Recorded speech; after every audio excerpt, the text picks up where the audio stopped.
I fell back into bed and woke up feeling like I was recovering from an autopsy.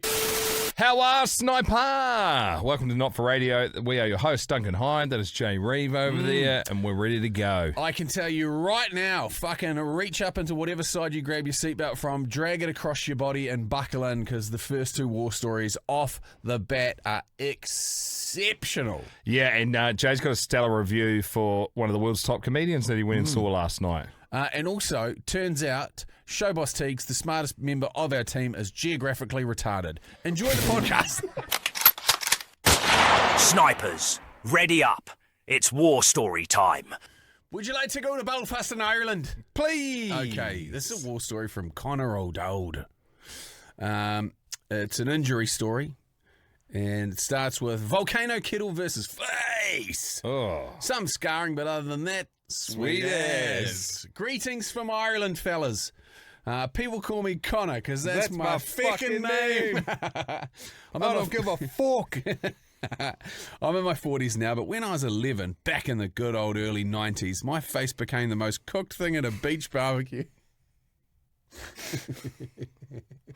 At a beach? It's a volcano kettle. So I'll explain more what a volcano kettle is for those that are uninitiated. Made famous in New Zealand by road working crews back in the 60s and 70s. Spent every summer on the west coast in a beautiful spot called Louisburg. One day we were at the beach and my sister and myself had befriended some other kids, as you do, and managed to get ourselves invited to join their family for a barbecue. Things were going well at first. Burgers and sausages were on the go. The weather was a balmy 24 degrees Celsius. Which is fucking scorching in this part of the world. Moving to secondary school was still weeks away, and life was good. The dad of the family produced what he announced to be a volcano kettle, and I asked if I would like to help boil it for the tea. Hell yeah, fuck yeah, random adult. You had me at Volcano. Being a bit of a pyro and in me youth, I was more than eager to get up close and personal with something with such an awesome title. If you don't know, because I fucking didn't, a volcano kettle is kind of like a metal thermos-looking thing with a space in the middle to make a small fire. Wow. The water reservoir surrounds this fire vents out the top, and there are some release slash safety valve type things near the top also. We'll come back to those little safety features a bit later on. So, if you're trying to imagine a road cone, but made out of steel. And then on the outside of the road cone is what would look like a normal big jug. Yeah. And so the water goes in the top around the outside of the cone. The fire gets built inside the cone and chimneys out the top of it and boils the water around the outside of it. Okay. They're awesome. We made a massive one for when we go camping. So you just set a fire in it and you got endless hot water. Fucking brilliant bit of kit. Anywho, this is a smaller one made for making cups of tea.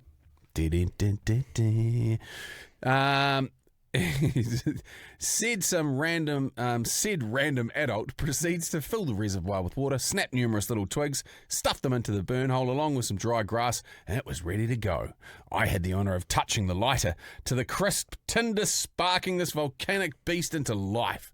Then I was tasked with becoming a human set of bellows, breathing fury into the flames to boil the water quick as possible because people were wanting their cups of tea. Mission accepted. I placed my 11-year-old face on the sand, lips as close to the burn hole as I could stand without injury, proceeding to huff and puff like I was trying to forcibly evict some little piggies out of the house made of those sticks. Then joy turned to fucking nightmares. Quite suddenly, we collectively realised that this genius random adult had forgotten to fucking open any of the pressure release valves on this volcanic monster.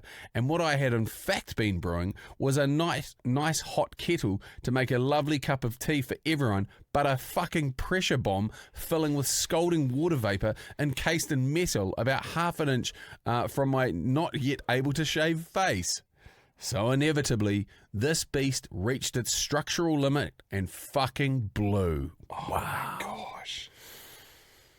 Now, having grown up in Belfast in the north of Ireland through the travels, fucking here we go. Having grown up in Belfast in the north of Ireland Through the 80s and 90s, you might be forgiven for thinking sudden loud blasts may not have startled me too much. And you might be right. However, when they go off in your actual fucking face, accompanied by the instant release of a cloud of scalding water vapor created by approximately 1.5 litres of pressurised boiling water, I can tell you, startled is not the fucking word I would use. Instinct kicked in and my skinny little legs took off running for the water before I even really knew what the fuck had happened or why it felt like someone had ripped the entire left cheek off my face from the jawline to the top of my head. I hit the icy waters of Clue Bay and proceeded to pretty much drown myself for the next few minutes, ducking my head for as long as I could possibly stand to relieve the searing pain that was now intensifying as the adrenaline was beginning to fade. My dad got me in the car and off to the docks quick. I spent the next few days in agony, unable to sleep, developed an uncanny resemblance to the Two-Face guy from Batman. Great reference. A huge yellow blister had formed covering a large portion of my forehead, and my left cheek looked like it had been fallen asleep on. My left cheek looked like I had fallen asleep on a George Foreman grill. Oh, you poor fucker. Man. Various treatments, creams, sleepless nights, and a few weeks later it began to heal and thankfully continued to, just leaving a very slight scar on my left cheek. So other than that, sweet ass. Cheers for Lars up the waz. Oh, shit, a brick. That is terrifying, eh? Even as a father, like, fuck, as a random adult. It feels so bad. Like, a burn is gnarly. We had these family friends, fucking real grim story. Family friends that lived up the road from us when we were in Taranaki, and they had a slew of children. They had a tribe of kids.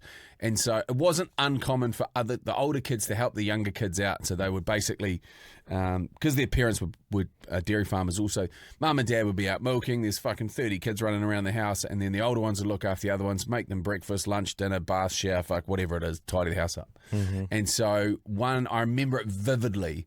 My mum got a phone call, like landline phone call, and just dropped the phone out of her fucking hand and peeled out the door. And I was like, wow, where the fuck did she go? And then we're left there as well, like in our house by ourselves as well. And what had transpired is the youngest child, who would have been like, 18 months at the time, the slightly older kid, who was like 5, ran a bath for the kid, but only hot water, and fucking dropped her in it and basically cooked her. So the only thing that wasn't burnt was her face. The rest of her body was just fucking burnt to a cinder. Like, fucking horrific, because she couldn't get her out, because when she dropped her into the bath, it was too hot for her hands to go in to pick the kid up. And so she just sat there fucking boiling in the water. What happened? What's the end? Fucking completely cooked, but just, like skin grafts and fucking scarring all over her body, and just horrific situation. So my mum turned up and she said she picked her up out of, because this is like, they couldn't get her out of the bath. And so she was in there for fucking a decent amount of time. Passed out through the pain. Fuck, it was real heavy. Poor little thing. Oh my god. She looks pretty sweet now though. So fuck, yeah. Kids they replenish really well, eh? Like you've got new cells just fucking replacing all the time. Yeah, and probably because of the stage which she grew, it could have been so much worse. But yeah, Mum said it was a fucking sight to walk into. Reload and focus. Another war story inbound. Huzzah. Also, just to go back to Ireland and the Troubles, understatement. Fucking. It's like calling it, the small issues against war. Yeah. It's not, it's still not. I've been having a bit of trouble. Mate, it's still not fucking cool there either, I'm pretty sure. Okay. Hey, but I love that shit. Thank you, Connor. That was great. This from Kenzo. Well, I've got a story for you. Way back when I was a teenager, my old man was working in Portugal. Anyway, I think I was about 16, had a few mates over, so we were banging into the pubs and getting as smashed as possible. One night we ended up in a taxi with some locals, and they took us to a nightclub called Seagull, which didn't seem too far along the coast. From my memory, we had a blast. After a week, my friends travelled back and I stayed.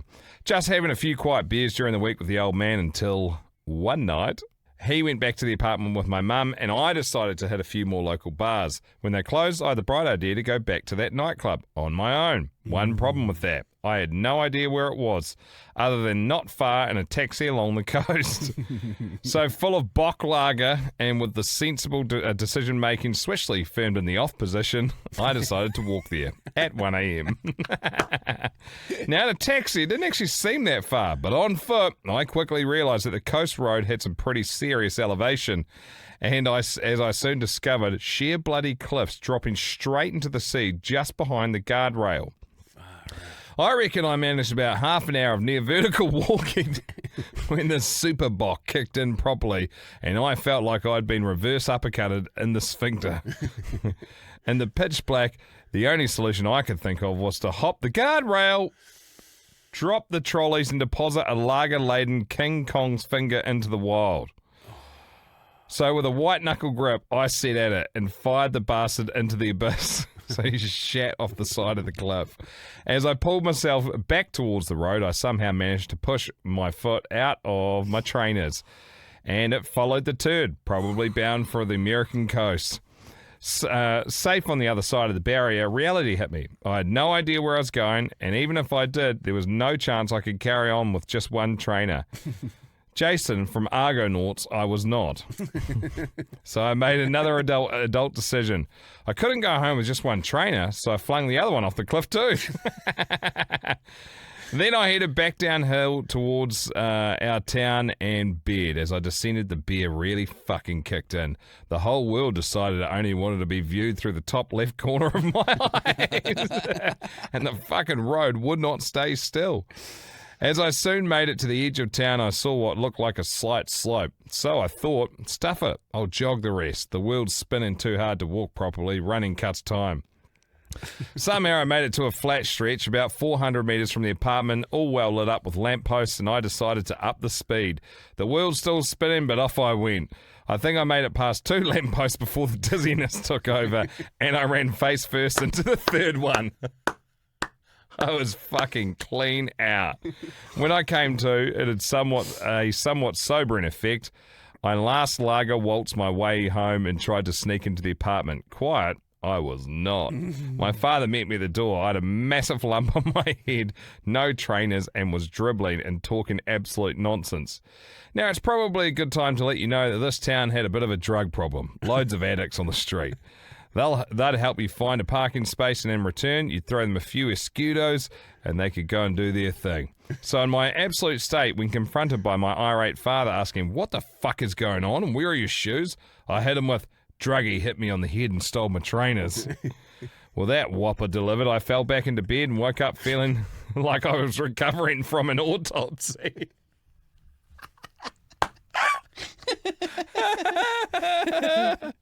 Cue the fucking bollocking from Mum the next morning. She told me the old man had got out onto the streets with a house brick.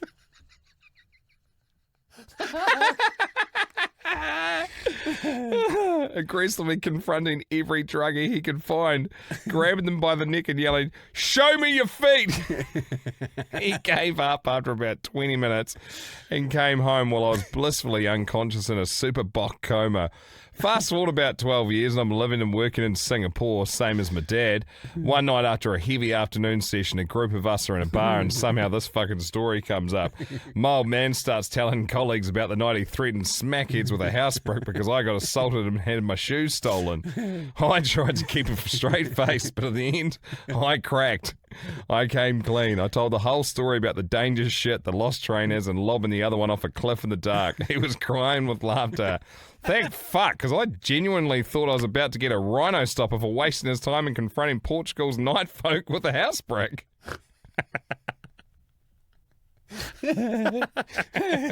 Anyway, I survived. Someone on Cape Verde probably has found my daps and my poo. I did later go and view the cliffs in daylight, where I hung my ass over the fire out into and pumped out that lager torpedo. It was about 150-foot sheer drop. Fuck me. Easily the scariest dump of my life. And I've worked in Malaysia with squat toilets, wearing sweat-laden overalls. Cheers. Fucking hell. Man, isn't it just like, I think of that in two separate. I think of that in two separate trains of thought. Fuck, that's so well written and so funny. Secondly, how terrifying to know that you've got sons, and one of the three of them will do something equally as stupid as that. Just shit on the fucking road. Like, who cares? It's pitch black. If you see car lights coming, you'll see them from a mile away, and just shimmy off and just stand there next to it, shaking your head like someone else did it. Yeah, it depends how hammered you are. One of my mates took a shit outside of Vodafone in the front doors and got caught on camera. It was a bit of an issue after that. Took a few weeks from. That's in front of a building, not of a fucking cliff. It's also on Colombo Street in Christchurch. It's in one of the main streets. Yes, you gotta go. Shit, you man, gotta go. That's gnarly. I reckon. How's the old boy with the big don't argue brick? This'll do. Yeah. I like both of those. I think they could be. Is this a tie today? Yeah. I reckon, eh? Yeah. I'm happy with that. Melting your face off and then your old man trying to beat up smackheads with a brick is pretty fucking funny. How's the call on the punch, the rhino stopper? Yes. Hello, champions. You are listening to Not for Radio. Just before we go on, I had the absolute pleasure last night of going along to see American comedian Jo Koy. Fuck, he's on a tear at the moment. Oh man, he was so good. He had a great warm up act as well. So my wife and I, which is basically Dog Tit, my mate Dog Tit, both of our wives have been really keen on getting heaps of comedy gigs in, so they're booking them out and fucking well in advance. Sick. So this one was. Did you go to Chappelle? Yeah, went to Chappelle. Was that worth it? Yeah, really good. Fuck. Yeah, I've been to a few now and they've been really good. The next one's Nikki Glaser, yeah. whatever, the one that does the roast. She's really funny as well. But yeah, last night, so Jo Koy turns up. So we're fucking third row, right in front, like right in the mixer. First row's really expensive. Second row's about the same price. Third row's where it starts to get a little bit more economical. And so we turned up and there were 2 seats missing in front of me and my wife. And I was like, fuck. What that does is just leave a pure line of sight to me, just fucking sweating and going red, and you can't move because he'll get you. And then my wife's here in a big white jacket and she's got a fucking bald head on. So I was like, yeah, he's going to think this is a Make-A-Wish night for her. She's going to cop it. She's on fucking borrowed time. By the way, Jay's wife has alopecia if Yeah. you're new to the podcast. Yeah, and so I was like, oh shit. Anyway, fucking much to my delight, these two, because he's Filipino, these 2 Filipino chicks turned up late, and fuck me did he absolutely roast them for the whole night, which was good and bad because You're still in eyesight. I was in eyesight and I was in stitches and I was busting for a piss because You would have been hopeless. yeah, Dog Tit's even worse than me. Yes. So he's sitting there just legs shaking like a shitting dog. He's about to piss himself. He even took in a drink bottle so he could take a knee and piss if he got stuck and couldn't get out. But it was light enough where he couldn't get away with it. And so anyway, I waited till we got down the other end of the stage and we pinned it out of there. But fuck, he was so good. He went like 45 minutes over time. That's like a whole Netflix special. Yeah, and was on an absolute tear, like on a tear, because he just loves it. He was talking about Fed Deli, so he's staying up at Sky City, and he's like, New Zealand's fucking awesome. So you go down, he goes down, he has this thing, whatever his meal is, it's like a hash brown with a fried egg on it, and then you pour gravy over the top of it. He's like, Yeah. I'm from the States, and he goes, you guys don't know how good your food is here. He's like, every single time I come back here, I've never missed. Like, every single place I go is a fucking 10 out of 10. People are awesome. He goes, I love you motherfuckers. You got a real sick sense of humor. It's fucking, we just peas in the same pot. And he is telling the wildest stories. And one of them was that, because he kind of flip-flops between being really funny and then kind of doing these TED Talks about how, Mate. you know, like, and it's really, really, really well put together. But he was, he goes, obviously the chosen profession within my family is what? And everyone goes, nurses. He goes, you got it.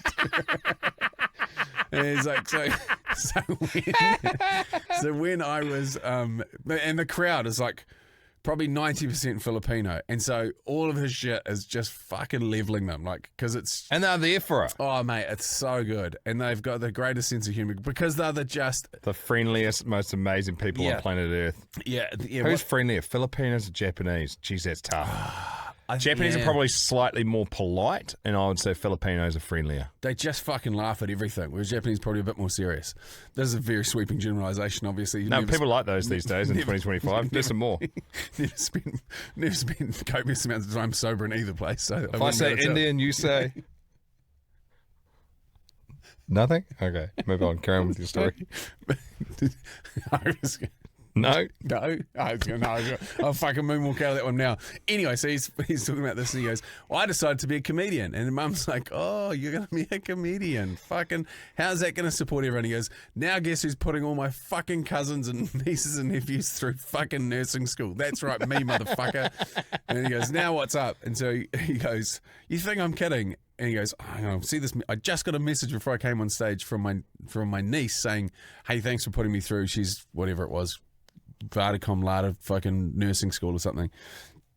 And he's like, I can't find this message. And this guy goes, hurry the fuck up from the crowd. And he goes, because the girl sitting in front of me, his name was Jet. And he goes, see, Jet, this is how it fucking feels when someone's fucking wasting your time. Like every single time it would come back to this poor little chick. She is tiny and such a lovely, like she would have been in her 20s with her mate and they were fucking dying. Oh, yes. And so anyway, he goes, I'm going to FaceTime this bitch. I'm going to see this through to the end. You guys got nowhere to be, so fucking just buckle in. So he FaceTimes her and then pops her up on stage, sold out Spark Arena, FaceTiming with the microphone jammed up underneath it, and she goes, hey, oh my God, where are you? And he goes, I'm in New Zealand. Quick question, who's paying for all your shit? And she goes, you are. And he goes, that's fucking right. Do it. And just hangs up on it. Because I told you I wasn't lying. He did this because he went down and he built like a school and wow, and like 2 schools a road and fucking put 27 computers into it. He went down there and then he got down there and the Filipino government was like, oh yeah, sweet, we're going to chip in. He goes, where were you fucking before I started doing this? You try and get in on my thunder? Fuck you guys. And so he takes all of his family down there for the opening of this thing. When they're flying back, he's like got the red-eye flight back to LA and he's out cold on the plane and he gets fucking, like he hears this fucking boom, boom, boom, boom, boom, like all the overhead things getting banged. So what the fuck? And then running up and down the aisle. So he pulls a blanket off his head and the fucking smoke's down to basically the top of the seats in the cabin. So the plane's on fire. What? And they're flying and he's like, what the fuck? And they couldn't even drop the oxygen masks down because you drop oxygen into a fucking ball of fire. So they're handing out wet fucking flannels to put over the people's faces so they don't breathe. And so they go, we're gonna land the plane. And he's like, I'm not a pilot, but we're 100% over the ocean. It's like, what? So he goes, I'm not really religious. I know that most Filipino people are religious. But at this point, I was like, motherfucker, I just put 27 computers into a school and this is how you repay me. That was scary. He's like, man. And at that moment, like his sister was an air hostess and now she runs his tours and she gave up air hostessing because he was getting ripped off and wanted to run the tours for him and fucking all the rest of it. And he's like, what happened with the plane? Oh, so they ended up just landing it and it fucking, emergency landing at some airport and it all got taken care of. But he's like, that's when, like, you walk onto a plane and you barely acknowledge the air hostesses or the staff on the plane, and when they're reading out the safety instructions video, you fucking ignore it, you're texting away, you never read the card in the back of the fucking seat. And he goes, when it all was going pear-shaped, his sister came down and was like, hey, everything's going to be sweet, this is what's going to happen, you've got 2 seats in front of you, then you've got an exit aisle there, put your life jackets on now because it could be a water landing, blah, blah, blah. Talk to them all through it. And she's like, you've been through the card, you know what? She goes, I didn't read the card. Nobody fucking reads the card. And he goes, that's why you read the fucking card, because this is when the shit happens. He goes, I've been on 1 million planes. I've never read that fucking card and I've never wanted to know more. So he goes, when you hop onto a plane, this is a great idea. You go through the airport and you got like a Dunkin' Donuts or fucking something like that. Just get something. There's going to be 6 crew, like on one of those domestic short flights or maybe a few more on an international, and just fucking turn up and go, I know that you've probably been bouncing all around the country on a day like today and you're really appreciated, you do a great job, and we, this is our way of showing you appreciation. Just give it over to them because they're stuck eating the shit that they hand out. Yeah, because they're fucking stuck on a plane eating, not the cookie times are bad, but, like fucking hell, they get the same food over and over. I was like, it's a very good point. But if you do get the opportunity to see Jo Koy, fuck, he was good. I was in so much pain, like I was bent over, had a belt on. I've bruised my hips from leaning forward, and There's the review. And my head was so sore, like I couldn't. At the end of it, I couldn't even smile. I was like, just crying with laughter, but couldn't laugh. Dog tip was the same. You'd run out of your tear ducts were empty. Fucking absolutely dry as a bone. And he pointed at Anna. He's like, I see you in the white shirt. You're having the fucking time of your life. And Anna was like eating it all up. She's whatever, Star Saunders loves that shit. Yes. And then after the show, he's like, get your phone out. I want a photo with you. So Anna's got a fucking photo with him afterwards. Amazing. What a night. Oh, man, it was so good. Is he just doing the one and done? Yeah, I think he flew out this morning. Bugger. This is Dingle from South East London, and you're listening to Not For Radio with Jay and Dunc, and these fuckers operate in that sweet spot of Max Chicken's rogueness. Right, Atomic, mate, you want to bring up this next bit. So, a while back we were playing a couple of these on the show, and it was basically highlighting amazing Kiwi ads from back in the day, and I assume these are going to be like funny because New Zealand TV is pretty fast and loose. Yeah. And assume these are going to be funnier for the international audience, but these are still great. Like, we love these ads from back in the day. This was 2013-ish, and it was Not bad. It doesn't seem like that long ago. Nah. And so it's a 2-minute 20 ad. This is a long version. Shorter versions played all over the TV and stuff. And basically what you need to know is blazing is what we call smoking marijuana in New Zealand. It's about blazing up and driving and how you shouldn't do it. A couple of young bucks, kids, in a driveway, 2 cars parked up, and one of them's like an old school like Ford. It's an XR Falcon station wagon, which is the first big car that I bought. Was it? That's it there, It's a sick wagon. And mine didn't look too dissimilar. It was just, really? Yeah, it was all primed up. Had a 351 in it. And so these lads are talking about the fact that their old boys love to get blazed up and drive. When this car's finished, me and my dad will just cruise around being all scucks and doing mean-ass burnouts. Bro, my dad invented burnouts. He invented skiddies, more like it. Not. My dad's the bestest driver, even when he's been blazing. My dad invented blazing. My dad gets the blazedest. When my dad's blazed, he drives smooth as like this. Nah, move over, bro. My dad's been blazing. He drives like this. Nah, bro, like this. Nah, bro, like this. Those feet. What street do I live on again? Hey, this ain't my car. Check out this cheeky fella. Looks just like me. Look at the rear vision I mirror. love this music. What music? I'm going 5 days an hour. It's too fast. It's too fast. Take the wheel, bro. I'm freaking out. Fuck. Lights green, bro. Oh, yeah. Everything's so interesting. Ooh. Nah, bro, you both wrong. My dad blazes and you drives like this. Boom, boom. And then there's missiles following my dad, and then it was keeping dodging all of the tigers, and then my dad had some burgers in there, and there was heaps of burgers, and that far there was heaps, man. I mean, there was heaps of bananas, and the monkeys came and had some bananas, and then my dad went off home, he had some fish and chips.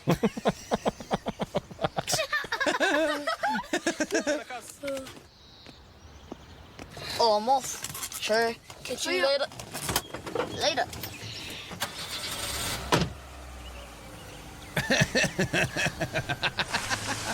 And the old boy leaves Blaze driving the kid home.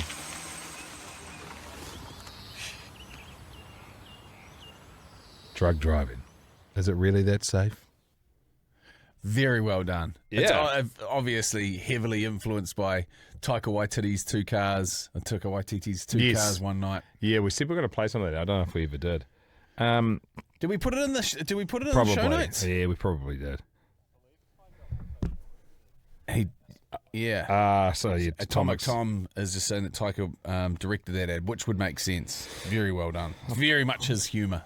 Just going to read out one thing before we go, and this is probably under Just a piece of advice for people with young kids. I think you've actually liked this, Jay. Uh-oh. Always check your child's homework before they hand it in. Fuck, this is so good.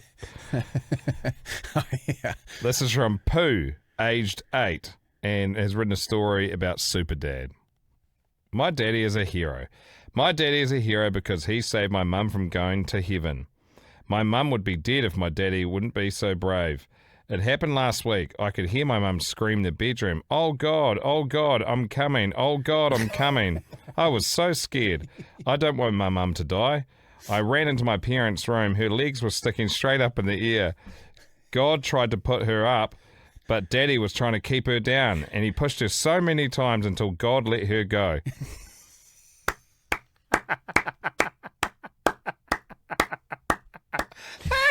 Oh, man. Oh, yes. Have you had your kids bust you on the job at all? Nah.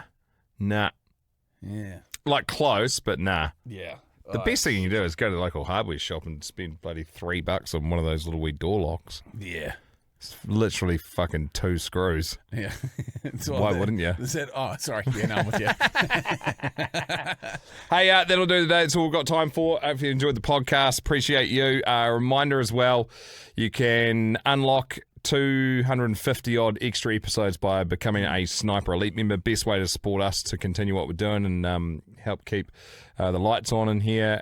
Big thanks to Binance as well. Those guys looking after us at the moment. We're on YouTube as well. All the links you need, including sending us messages, voice memos, becoming a Sniper Elite member, all in the show notes. And to the team, what's his name? Boss Tiegs. I wrote a note for today. That's how great my memory is. Brooke, who is in Dunners at the moment, but based over in Canada. Oh, fuck. Can I quickly play this? I'm here for it. Okay, so Boss Tiegs. So Boss Tiegs would be easily one of the smartest people that is in our team. Like The smartest. Yeah, okay, sweet. I didn't want to say anything because I don't want to offend you, but yes, I agree. She's the smartest person there. Anyway, so she has. I'll play the audio because it was just too good. So I wrote this message and wrote, "Hey, I rode through Canada for 100 years of Harley Davidson. We shot a documentary there. It was fucking awesome. Anyway, Did you? I haven't seen the doco. yeah, it's cool. I've heard about the trip, but not the doco. Yeah, we'll put it in the show notes. It's called Common Ground. Sick. So this is Boss Tiegs here. Otago. Oh, it's because I'm in the wrong message. One second. You know how fucking annoying it is bouncing back between these two? How long it takes. What'd you call it? He said Canadian. Oh, fuck, I've lost him for good. Wait. Oh, So is he from Canada or Canada though? Canadian. No, he's from here, but he's working in Canada. This is me fucking you up, Is it the same place? Now I don't know if I'm being... One second. Give me a minute, everyone. Give me a minute. Brooke Ryan. Okay, he said, quote, the Yukon in Canada. The Yukon. Are you filming that? Oh, fuck. Because I, on purpose, call it Canada all the time. Because it's just funnier. Absolutely fucking unraveled it. Oh, shit, that's good. Yeah. Rainer goes, are you having a stroke? Yes, Rainer. Oh, amazing. Hey, thanks for joining us and enjoy the rest of your day. Bloody love having you part of this. It's awesome. Share the word, share an episode with a mate, and go well, go long. Up the wires. Up the wires.